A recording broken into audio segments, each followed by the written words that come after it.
everyone, I'm Kasia and it's lovely to meet you. I've been thinking about starting this YouTube channel for quite a while now, and every time I do a test video I am extremely self-conscious and then I never publish them, so this is my third or fourth first video. But I thought if I do it in a very cozy, just chatting with a friend setup, it might be a little bit easier for me. Yeah, maybe I will feel a little bit more comfortable. Let's see. I have my tea with me, and today I want to just talk with you about my recent trip to London and show you the book haul that I brought with me, which is quite large. So I thought I would tell you a little bit about the bookstores that I visited and why I loved them, what I loved about them, and also tell you a little bit about the books that I chose. Honestly, it was not an easy choice. The struggle was real, and yeah, I mean, you know how it is. I honestly love going to London and I love doing this little book spending over there, especially since there's so many secondhand shops that you can get the books much cheaper. Let's start. The first bookstore I visited was actually a book Barge. It's called Word on the Water, and it's a bookstore on a boat on the Camden Canal, and it's honestly lovely. There's like a whole vibe when you get there. There's music playing from the speakers. The books are also shown on the outside of the boat, and then when you get in, oh my god, it's so cool. There's books everywhere, and the boat really, yeah, you can feel the boat moving, and it's just a whole vibe. I mean, you have this really lovely interior full of books. You have a fireplace that's just cracking with burning wood, and there are these armchairs that are super comfy. Book-wise, you can get a lot of literary fiction, some classics, also some non-fiction over there, and it's really nice selection. So I really was browsing for a while before I chose something that I wanted to get, and I got classic. I got Faulkner's Sound and Fury, and this has been on my TBR for a while now. I've been thinking about reading Faulkner. I've been contemplating whether I should read him in original or in a very good Polish translation that I've heard about, but I decided to go for the original. Okay, just listen to this description and tell me it doesn't sound interesting. So the book depicts the gradual disintegration of the Thompson family through 4 fractured narratives, and it's at its heart a novel about lovelessness. I love weird family relationships, so I'm hoping this will not disappoint me. I will keep you updated. Next, let's go to the secondhand bookstores. But first, a sip of tea. There's a couple of them in London that I really love. One of them is Scoob, which is the literal mirror image of books. I think currently the policy that is actually followed by quite a lot of the secondhand bookstores in London is that the price of the books is normally half of the price that is on the cover. And in Scoob, I got the Prelude to Foundation by Asimov. This is like a part 0 before the Foundation series. I've actually had not read it yet, but my husband is a fan, so we wanted to get something for him as well. But I will also pick it up. Look at this cover. It's lovely. I am honestly obsessed with how they now issued the series in these new editions. And I also got another classic, Cormac McCarthy's All the Pretty Horses. I have never read McCarthy's books yet. I feel like I will be very driven to them, although probably I will feel very strongly about them as well. I feel like I'm kind of now in my exploring American classics literature era. It's gonna probably be quite brutal knowing what I've heard about McCarthy's books. According to the description on the book, it's a novel about childhood passing along with innocence and a vanished American age, steeped in the wisdom that comes only from loss. It is a magnificent parable of responsibility, revenge, and survival. Okay, I am intrigued. I am curious. Let's see if I am a McCarthy person. Okay, so right next to Scoop, there is another secondhand bookstore called Jad Books, and over there we actually managed to find The Foundation by Asimov in the same edition, so I thought this is a great find, and I will finally have a bit of a stronger nudge to read it. I think a lot of you might already know what it's about, either because you read them or you've seen the Apple TV show, but it's considered to be one of the best sci-fi sagas out there, one of the sci-fi classics. I am very curious to find out a bit more about the group of people who are trying to save humanity and they are embarking on this big journey. I know that a lot of sci-fi concepts were really born from this book, so yeah, this will be definitely read soon. But also in Jad Books, I picked up something that I've been really looking forward to for a while now, and this is Zadie Smith's White Teeth. I've not read Zadie Smith yet, but I feel like I will like her, and I've heard a lot of good things about her writing, but also her sense of humor, and I'm looking forward to this clever read.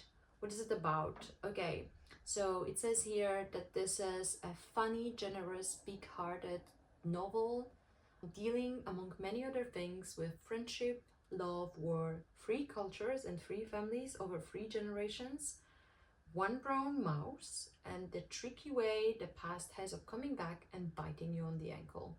It is life-affirming, riotous must-read of a book. I mean, I'm sold, aren't you? In Jad Books, I also picked up On Earth Will Briefly Gorgeous with this gorgeous cover. I've heard it's beautifully written prose that really reads like poetry. I like books that try to capture passing time and moments and give you this feeling of nostalgia, and I really believe that this book will deliver this. Yeah, this is definitely going to be picked up pretty soon. And my last secondhand book buy is actually the Poisonwood Bible by Barbara Kingsolver. I got this one from the Oxfam bookstore, which is in Bloomsbury near British Museum. I really like that bookstore.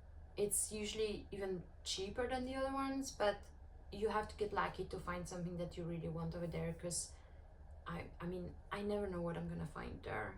Sometimes I don't find anything, and sometimes I find quite a bit, so you have to check for yourself. This one is a story that I've been thinking about for a while to pick up, but I was worried that this will be too strong for me. I feel like Barbara Kingsolver doesn't really run away from difficult topics, and this one is set in Belgian Congo in 1959, and it's a story of one family's tragic undoing and remarkable reconstruction over the course of 3 decades in post-colonial Africa. And I have not read Kingsolver yet. I'm probably gonna start with Demon Copperhead, but I was certain that I will also want to read this one. So yeah, I'm gonna probably go for it a little bit later. But it felt like a great find, and I didn't want to leave it. So yeah, here it is. Okay, so we went through quite a few, and now moving forward, there were 2 books that I really wanted to pick up in the UK, and one of them has been recommended by really a lot of my Bookstagram friends. It's called Gideon the Ninth by Tamsyn Muir, and the author comes from New Zealand. The book unveils a solar system of swordplay, cutthroat politics, and lesbian necromancers. So I was sold by this one sentence, honestly, and I've heard a lot of good things. I've heard that it's a great series, and it was one of my must reads, must TBR for this year, so I really wanted to pick it up.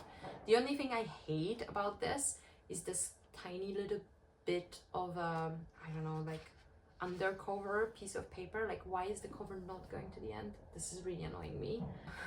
But I still needed to pick this up, so yeah, I'm looking forward to it, and if you've read it, let me know if you loved it. Another thing that I knew I will most likely pick up is Shuggie Bain by Douglas Stuart.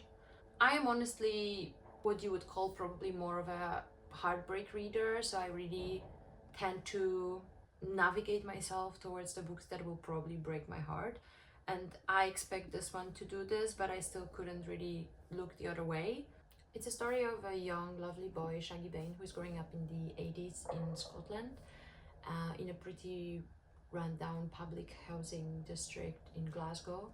And it's a story of a family that is struggling, and also a story covering alcoholic problems in the family and how it affects everyone. I'm sure I'm gonna cry, but I really wanted to read it, so I picked it up.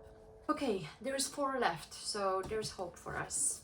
Another one that I picked up is called Chain Gang All-Stars by Nana Kwame Adjei-Brenyah. I hope I pronounced it right. I'm sorry if I didn't. This is a dystopia that is supposed to be set up inside America's prison system, and basically the prisoners are competing in sort of like a gladiator setup. The fights are live streamed and they're competing for their freedom. I've heard a lot of good things. I feel like it gives me a little bit Black Mirror vibes, and I am very curious. Yeah, let's see. Next we have the only actually high fantasy that I picked up, which is called Dragon Rider. I honestly don't know much about this. I checked it on Goodreads and I saw that it's a nice high fantasy with dragons, and I'm not a fourth wing reader, and I kind of felt like I also want to read about dragons, but I really don't want to go into the fourth wing direction, so I decided to pick up this one, and I hope this will not disappoint. Yeah, it has dragons, it's a high fantasy. I will keep you posted. One day I was also visiting Bath to see my family, and when we were there I couldn't not stop by Jane Austen Visitor Center, and over there they had this lovely vintage classics editions of Jane Austen, so I had a look, and actually my aunt gifted Mansfield Park to me, and it's lovely. Honestly, inside it's so cute, and it has even a stamp press of the Jane Austen Center, which I love. It's gonna be a lovely reminder of this beautiful day that we had, and I'm anyway rereading all of the Austen books year by year, so Mansfield Park is still not picked up, so I'm looking forward to reading this when I need a bit of a comfort book. And my last find, we just found it by accident. It actually came up just a few days before we came to London, and it's called Semishigure. It's by Shuhei Fujisawa, and it is honestly the loveliest cover that I cannot deal with it. And the description at the back says only the samurai classic, which has captivated generations of Japanese readers. And me and my husband Bookish, we saw it and we thought, okay, why not? Why not try it? I'm a bit worried it's gonna be brutal, because what samurai story isn't? But after watching Shogun on Disney, we watched it when we were in Japan, and I guess we felt like we are still not out of this fully. Semishigure actually means cicada showers, referring to the ever-present noise of insects chirping in Japanese summers, a nostalgic reminder of passing seasons. This much-loved sentimental samurai novel by Shuhei Fujisawa is finally available in English, and bringing all of the power, longing, and joy of the original that has captivated generations of Japanese readers. And the story is the following. When his father is accused of rebellion and forced to commit seppuku, it falls to Maki Bunshiro to protect his family's house from future retribution. Training as a samurai, Bunshiro must hone his skills with the sword and make powerful allies among the elders of the domain if he hopes to survive. As he's navigating clan politics, the object of his youthful affection, Fuku, becomes the mistress of the lord of the domain. When Fuku and her child become the key to the future of the domain, Bunshiro is forced to choose between what his lord commands and his childhood love. And this cover, seriously, have a look. So that is all of it. 13 books that I bought in London, and my tea has gone a little bit cold, but I'm gonna have a sip. I hope you enjoyed this. I hope this comes out, honestly. If it's another one of these first videos that never see the light of day, I'm gonna be a little bit sad. Yeah, I hope you enjoyed it, and if you did, please subscribe. There's more to come, I promise. And you can also follow me on Instagram if you want a little bit more of the short reviews if you want to stay in contact. Thank you for being here with me.